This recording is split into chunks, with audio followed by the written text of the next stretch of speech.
Realmente que le ponen los pelos de punta a cualquiera. Vamos a analizarlo desde distintos puntos de vista, el religioso, el legal y el de procedimiento, ¿no?, de las autoridades en el aeropuerto, cómo se procede en esos casos.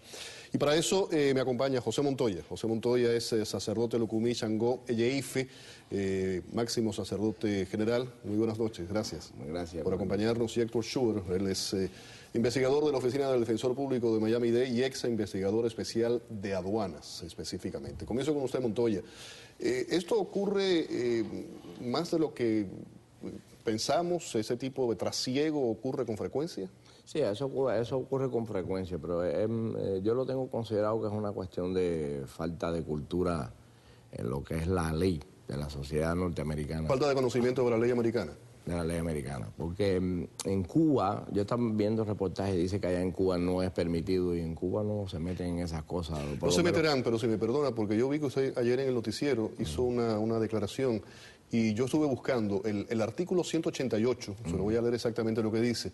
Dice, el que sin cumplir las formalidades legales realice o haga realizar una exhumación o el traslado de un cadáver o de restos humanos incurre en sanción de privación de libertad de 3 meses a 1 año o multa de 100 a 300 cuotas. Así es como está establecido.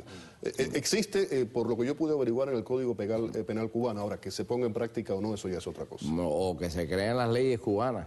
O que se crean las leyes cubanas también. Si nosotros vamos a creer en las leyes cubanas, entonces estamos perdidos completamente. Aplican lo que ellos entienden que deben de aplicar. Pero en estos conceptos religiosos, acuérdense que el 70-80%, por ser sutil, ¿no?, en la cifra, del pueblo cubano es practicante de esta religión. Sería ir contra una cantidad tremenda. Entonces, eso es una cuestión en Cuba de costumbre, es relativo. Cuando se dice practica esa religión, ¿cuál es la religión específica? Bueno, las religiones afrocubanas. Afrocubanas en general. Que componen una serie de ramales y es bastante complicado, por eso que quiero para que me entiendan, tratar de hacer lo más específico en general. Pero cuando se trata del lado acá, por ejemplo, cuando yo llegué, yo llegué en el año 1980 aquí, cuando el Mariel, y traía malas costumbres sociales, vamos a decirle así. Porque yo mismo era de las personas que llegaba a cualquier cementerio, al que yo estimara, y si a mí me daban autorización los enfumbes, que es como se le llama eso, ¿verdad? Yo preguntaba, esto me sirve, esto está bueno, y entonces cogí un saco. ¿Usted lo ha hecho eso que me está diciendo? ¿Lo ha hecho? En Cuba sí lo he hecho mucho. ¿Y aquí? Bueno, aquí en los Estados Unidos yo hice un cambio en mi política por cuestión de respetar, número 1, la ley, y número 2, porque hace unos 10 años yo no soy muy creyente ya de lo que es las cuestiones del uso de restos humanos en las engangas. Vamos a dejarlo ahí. Estoy un poquito más desarrollado en ese sentido. Vamos a hablar un poco ahora con Héctor de la parte legal y el procedimiento, y voy a regresar para que nos explique exactamente en qué se usa, cómo se determina, todo ese tipo de cosas.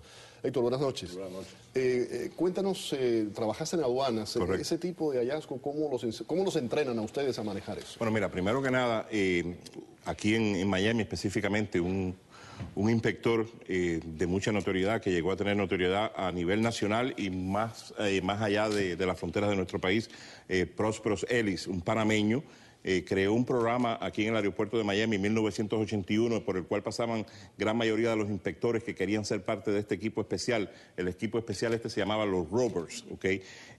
Próspero creó este equipo para detectar a aquellas personas que no solamente traían narcotráfico, venían cargadas de drogas hacia los Estados Unidos, sino que traían en efecto cosas religiosas de este tipo, partes de... ¿Podemos calificar a estas dos señoras como mulas?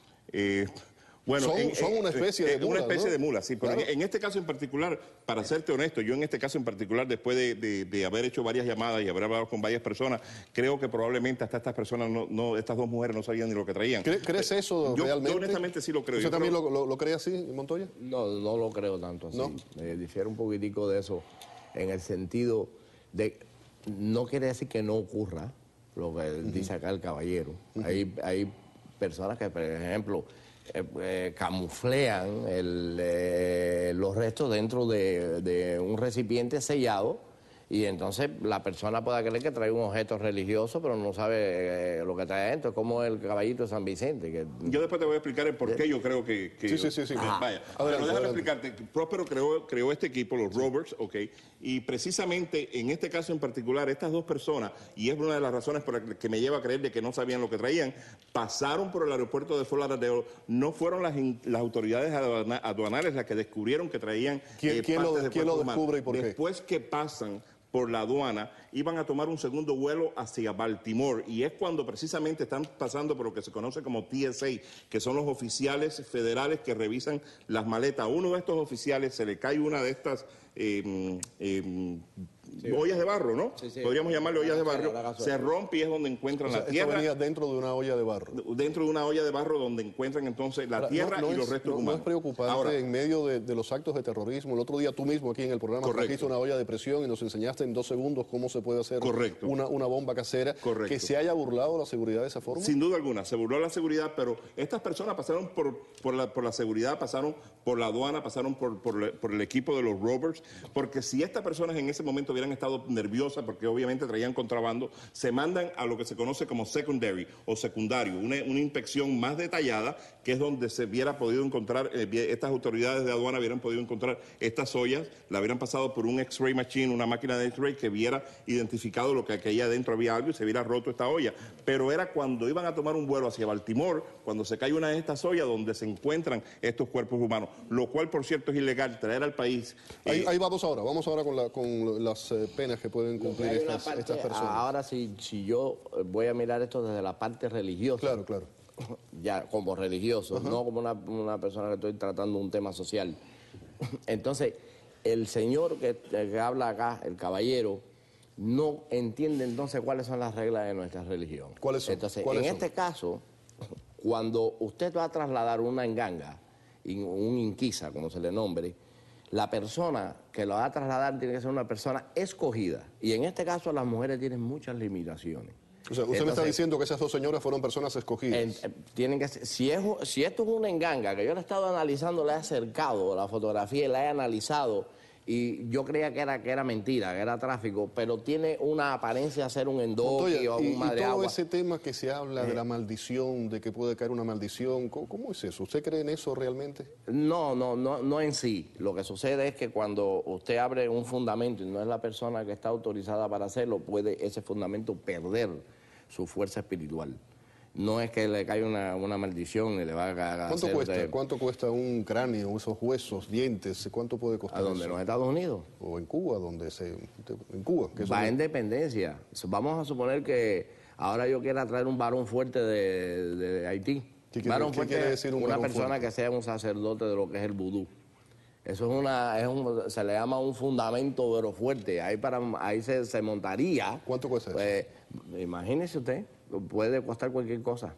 La cuestión es... Deme un norte, no sé. La cuestión es cómo usted traslada, va en dependencia de la persona que esté tratando el caso. A lo mejor traerla de allá hacia acá tiene un costo porque a lo mejor pasarlo puede ser bastante problemático y entonces cobran. Pero si yo tuviera ese fundamento y yo lo fuera a vender a una persona gangulera que fuera pudiente, yo no sé. Y más si yo lo preparo. Pero supongamos que yo le prepare a usted un fundamento en una criyumba, que eso se llama briyumba o quiyumba, y usted monta ese fundamento y usted es una persona pudiente, multimillonaria, si yo quiero le puedo cobrar $10 millones. Bueno. Por cierto, quiero aclarar que yo soy totalmente neófito en esto de la religión. Somos, pero estamos aprendiendo. Soy apostólico, católico es bastante complicado. Y cubano. Estamos aprendiendo y escuchando. Héctor, en el tema penal, ¿cómo funciona? Y además, aparte ya de las penas que puedan... violaciones muy serias del Código de Aduana. Y eso es un comercio además, ¿no? Es un comercio, pero déjame explicarte. Esta no es la primera vez que sucede esto en Fort Lauderdale. Recientemente tuvimos otro caso. Aquí en Miami hace como un año. Aquí en Miami Miami también, y bueno, tuvimos son varios ya los casos de carabelas entrando al país, pero aquí en el aeropuerto de Fort Lauderdale en el 2006, una haitiana procedente de un vuelo de Port-au-Prince, también se le encontró una carabela de una persona que había muerto. El medical examiner o el médico forense pudo determinar que hacía un año anterior que había muerto. También recientemente, enero 16 de este año, en el aeropuerto de O'Hare en Chicago se confiscaron 18 carabelas procedentes de Londres. Esto no es nada nuevo. En Arkansas, hace unos años atrás, se confiscaron 60 carabelas en Little Rock, Arkansas. Así que no es nada nuevo, es algo Héctor, que... ¿y qué hacen con eso? ¿Eso que lo decomisan? ¿A dónde va a parar eso? Esto es lo que sucede. En estos casos, lo primero que se hace, las autoridades aduanales la decomisan e inmediatamente se le entregan al médico forense de ese condado para que determine cómo murió esta persona. Obviamente, si esta persona es un homicidio, se abre una investigación. En la gran mayoría de estos casos... ¿Hay, Montoya, sacrificios también? ¿De animales? No, de personas. No, eso no existe. Eso es cuando... Todas esas cosas que escuchamos todo eso son mitos. Mire, eso es literatura. Esta religión de nosotros se compone de varias facetas. La real, la semirreal, el mito, la exageración y la estafa. Como todas las religiones. Yo no quiero solamente complicar a la mía, porque yo sí soy muy realista en todos estos conceptos religiosos. Entonces, dependiendo con el que usted se encuentre en esta religión, entonces usted va a ser más real en la práctica, en la liturgia, usted va a estar mejor comprometido en la fe, mejor educado. Lo que me está diciendo, como en todas partes hay gente honesta y deshonesta. Hay mejor educado, pero yo soy de los que yo digo que prácticamente es innecesario estar utilizando tantos elementos humanos en lo que es la práctica de nuestra religión. Lo que sucede es que esto es una costumbre, es una cuestión ancéstrica. Y entonces, ¿quién le quita a los ganguleros, a los tatas, a los grandes tatas inquisas, esos sabios grandes que existen bien viejos, más viejos que yo incluso, que yo hablo con ellos y discuto todos estos temas?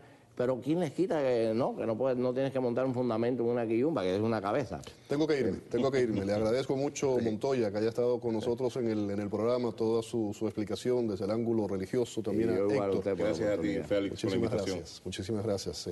Vamos a la pausa. Al regresar vamos a hablar de un presunto extraterrestre que fue encontrado en el desierto de Atacama, en Chile, que ha desatado pues todo un debate entre científicos, cazadores de ovnis. ¿Usted qué piensa de eso?